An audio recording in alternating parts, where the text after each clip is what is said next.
welcome to the podcast again. I'm really excited because today we have Tania Gomez with us. Tania Gomez is someone who has helped at least 8,000 businesses get registered, and she's someone who loves helping small providers grow and medium providers grow, and she helps people break through the ceilings that we always find ourselves hitting. It's like, Tania, if you had one thing that brings you joy in helping other providers to thrive, like what is it that brings you joy? Look, I'm a teacher by background, and I really love when I see someone master what I've been trying to teach them. So that teachable moment of, during the audit process, there's lots they learn. And I love when I go through one audit with them and they're just learning and they're not quite sure. And then at the next audit, when you go through it with them, they've aced it, they've learned it, they've mastered it, and they no longer need me because they actually understand it. So to actually see that impact, that improvement, that we've got the outcome that we set out to achieve, for me, that's why I do it. That makes sense. And Tania, I guess you didn't get to this point by having it easy. Okay. No one gets to, the top of their food chain by just taking 5 days a week off.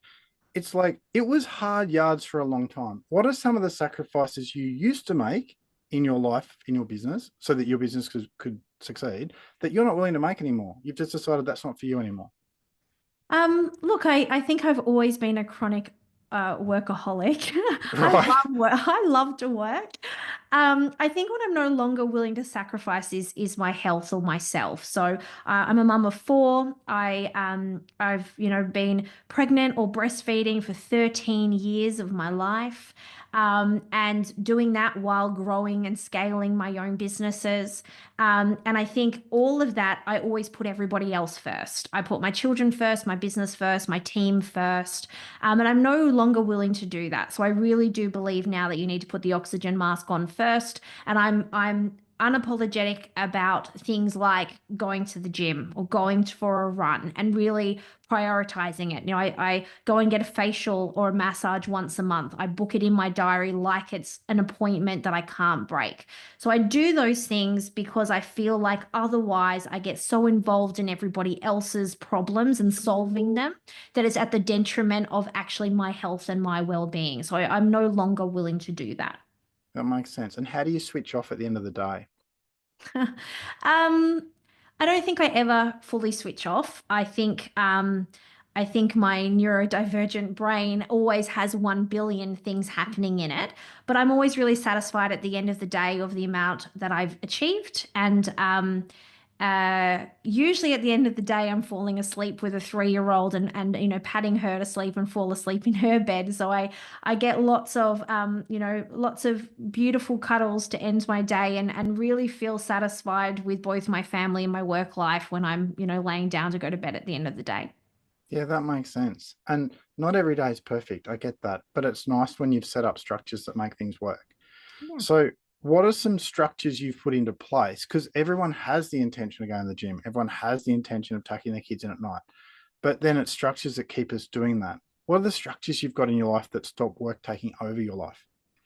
Yeah, look, I'm probably one of the most organized people that there are. I think if there's one superpower I have, it's time management. Between running multiple businesses, having 4 children, doing a PhD, and having a life. I'm really big on lots of planning. And so I have my, as an example, I have my whole 12 months in ahead done for every event I'm going to, every family holiday, every school pickup I'm doing. All of it is in my diary pre-planned. So about 80% of my life is planned for the year. And then I have actually times in there that are blocked out for free time. And that free time can be whatever project comes up between. I don't know if you've read the book, The 5 a.m. Club by Robin Sharma. It's my Yeah. favorite book. I love Yeah. it. And I block in my gym time. I go to the gym at 5 a.m., 3 to 4 times a week without fail. And really, if it's in my diary, it happens. And it's that thing that, a goal without a plan is a dream. And for me, I make everything actionable. So I break down whatever project I'm working on, what the goal is, and I break it down into chunks into my diary. And as soon as it's in my diary, it's considered done. And pretty much every single thing is in my diary. So every school pickup, every hair appointment, every dentist appointment, all of those things are in my diary. And I put in the family things first. So like I don't do events in school holidays, as an example. I have 1 week of every school holidays off. In the Christmas school holidays, I only work 2 days a week, and all of that is by design. And I block out the other time. So I put family in first, then I put in my work schedule, and then I put in, anything else that needs to go in. And I think without that level of planning, so I plan it for the year, but then I look at my diary for at least an hour a week. I'm going through and refining, improving, and moving things around. And I'm constantly working on what works best. So I've tried mornings without meetings. I've tried afternoons without meetings. I've tried set days of meetings only. I've really worked around finding what works for me and playing around with getting a rhythm and a cadence to all of my structures from work and personal to be able to fit everything in. That makes sense. And a lot of people listening to this are in, say, the first couple of years of running their own provider, and they may be in a spot where they say, oh, because of my stage of the game, I don't have time to look after me or to look after my family. I have to go and spend my time chasing whatever feels urgent.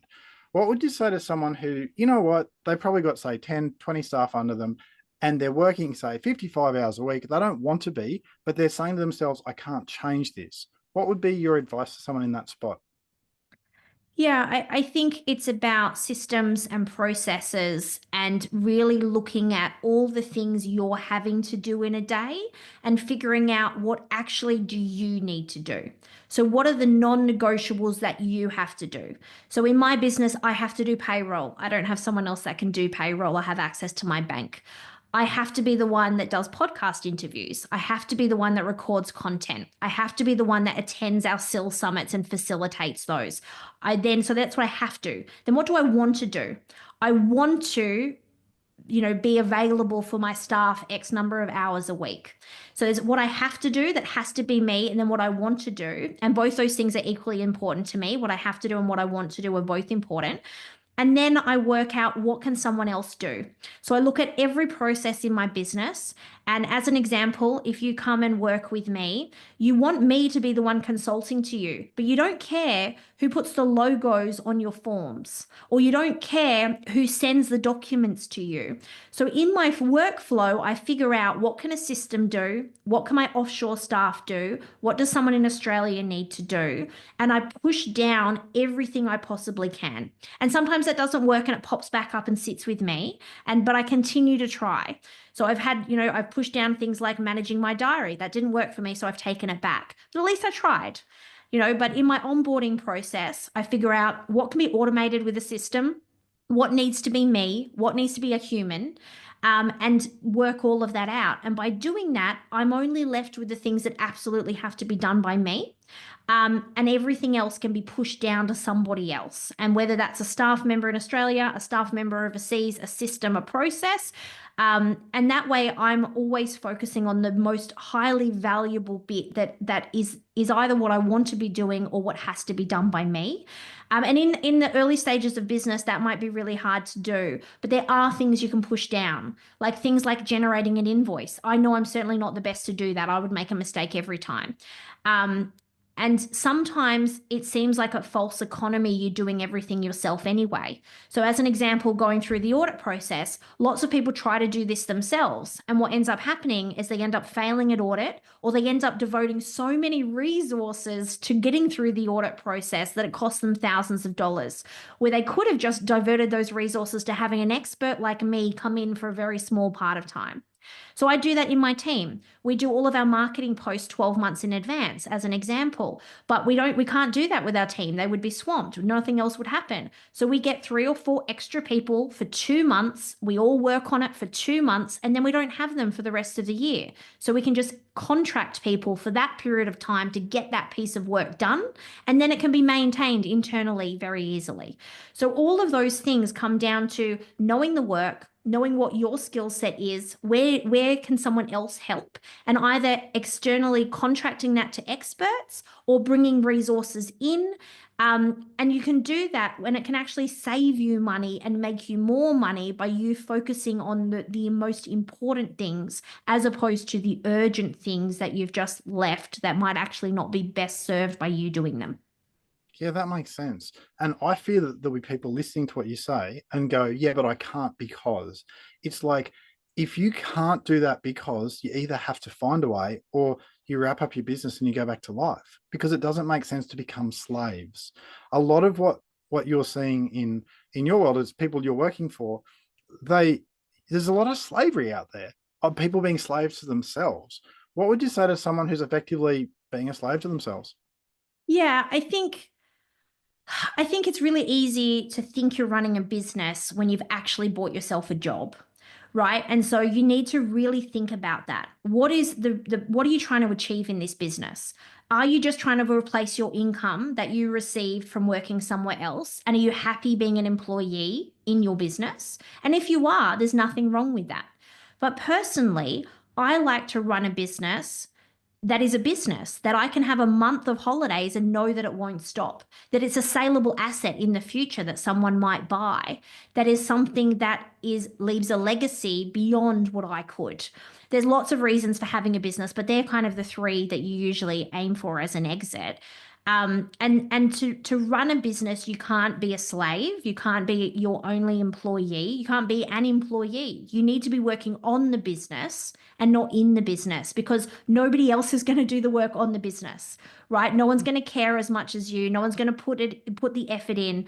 And actually, your fiduciary responsibility as a director or an owner of that business is to protect that business like it's a baby, like it's your firstborn. You need to do everything you can to make it survive. And that means working on that business and dedicating time and resources to it. And nobody else can do that as good as the owner.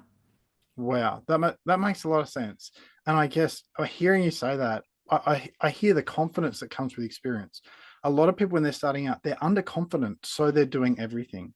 It's like, I mean, you might say, what a dumb question, Michael, but I'm just going to ask it anyway, because there are people who want to ask this of you. It would be, can your business survive a small mistake? Can it survive a medium mistake? Can it survive a large mistake? Like, how much can you relax a bit knowing that even if things go a bit wrong, it'll be okay? Or is it something you do need to hold on tight to and live in fear about? Like, what would be your suggestions around that? As a provider, look, I think as a provider, there's lots of risks to your business. There's payment delays of not being paid, which will kill your cash flow and you'll suffocate as a business and your business will die. It'll be not financially viable. And that's why most businesses die. They become not financially viable. So I think there's a lot of pressure with payment delays, with payment locks, with delays, with also with extra overtime for staff and extra resourcing and extra costs. So I think finance is something you really need to be across. I think the other risk is losing your registration if you're a registered provider because you may not be able to continue operate in that space. If you make a big mistake in quality and compliance, you can get a banning order and not be able to work in the sector, and that could also very much impact your livelihood.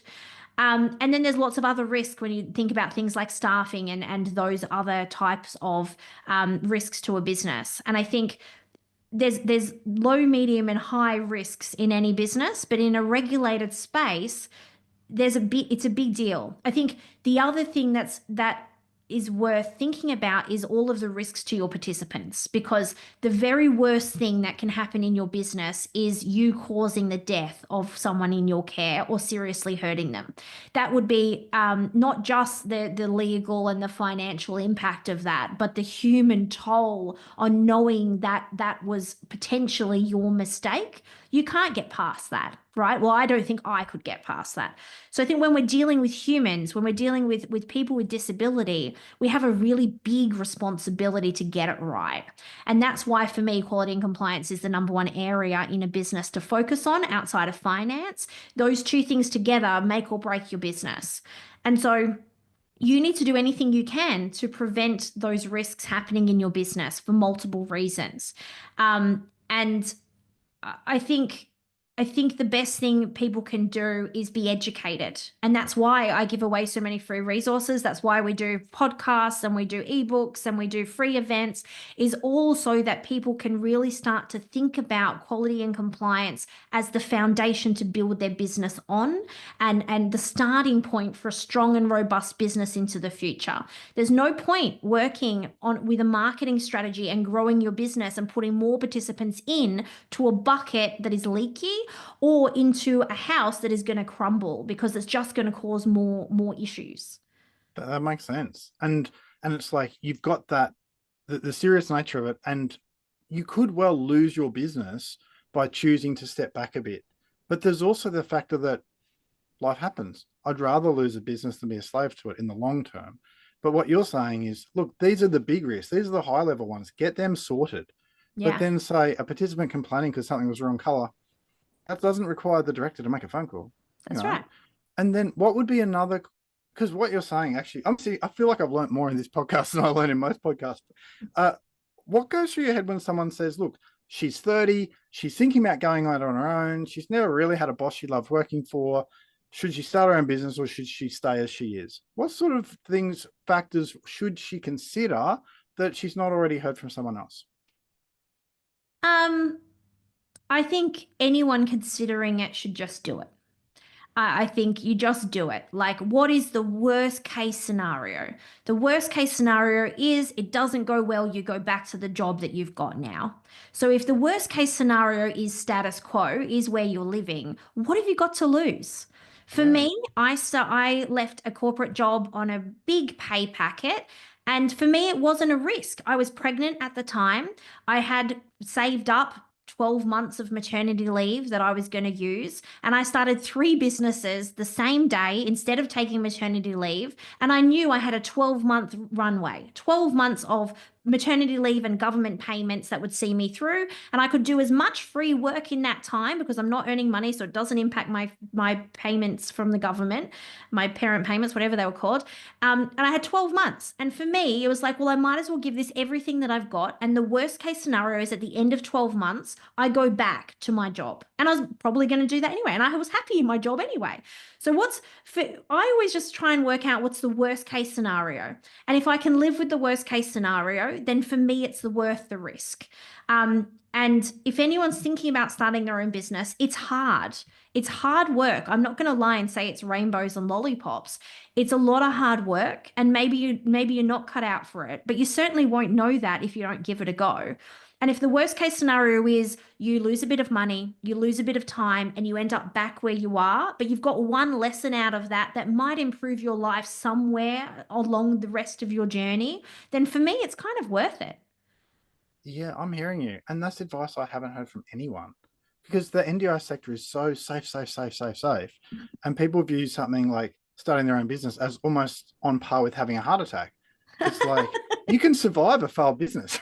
Yeah, like you really can. Absolutely. You and I have both done that. And so has everyone else who's ever started multiple businesses.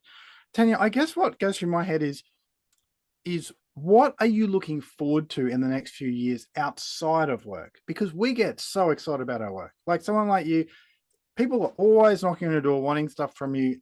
People look up to you, but the reality is it's not who you are. You're just there trying to do a job. Really, you're just there helping people, but who you are inside is not that work.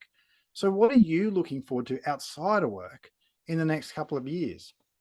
Well, I have four children. My youngest is 3. She's about to turn 4, and she'll be going to school next year. And I'm really excited to not have any children in school. It'll be 14 years of paying childcare fees. So I'm really excited to have all my children in the school system. I'll have 2 in primary school and 2 in high school this time next year. And that's really exciting, and seeing, their lives evolve. I've got a number of family trips coming up. It's my 40th birthday coming up soon, and we're going to Disneyland in Tokyo for my birthday. I'm really excited to do that with my family. I'm also doing a PhD, and I'm doing a PhD per publication where I have to do a research project and then publish the findings. And I've got a number of deadlines coming up over the next couple of years of publishing, and it'll be the first time that I publish an academic article. So I'm really excited about that learning journey of learning to write academically, to learning to, all the feedback that I get from my supervisors over that journey, and really mastering, if I can be so bold and say I'll master it. I'm not sure I ever will, but if I can learn more on the academic writing side of things, it's something that I struggle with because I'm quite a pragmatist. But if I can learn a little bit more in that space and apply what I'm learning through my research back into my field, then they're the things that I'm really excited about outside of the normal, day-to-day work I do. That makes sense. And then one last crazy question. What do you want written on your tombstone when you die? Do you want Tanya Gomez had 8,000 followers? Like, what do you really want? No, look, I hope I leave behind a legacy, and can say that I've impacted the lives of people with disability through helping build a really strong NDIS provider network or provider landscape. I really am passionate about helping small and medium businesses survive and thrive, but so they can do amazing work with participants, so they can do amazing work in the lives of vulnerable communities. So if there was something that I could have on my tombstone, it would be that I left a legacy beyond myself, that my daughter, my sons, my children, my grandchildren can think about the impact that I made, and be proud of me, and be proud of the work that I've done, and feel like maybe the sacrifices and the long days that they see me work is worthwhile. And more than anything, that they can see that through my example, they can achieve anything that they want to achieve in life. I love it. That makes so much sense. Who wouldn't want that on their tombstone? And it's also a reminder that we're not just here to do a job. You can always get more money, but you can't solve relationship problems that happen when you miss the mark. Like, good on you for what you're doing. Thank you for all that you've contributed. I know you do so many things behind the scenes that almost no one even knows about. I appreciate what you do for people, and I see the resources you're putting out there, and I'm seeing people who are getting value from that. So thank you so much for what you do. If someone wants to get in touch with you, where do they find you? Yeah, on all the socials, it's Tanya Gomez Consulting, or they can jump on the website, which is just tanyagomez.com.au. Thanks so much for hanging out with us today. Thanks so much for having me.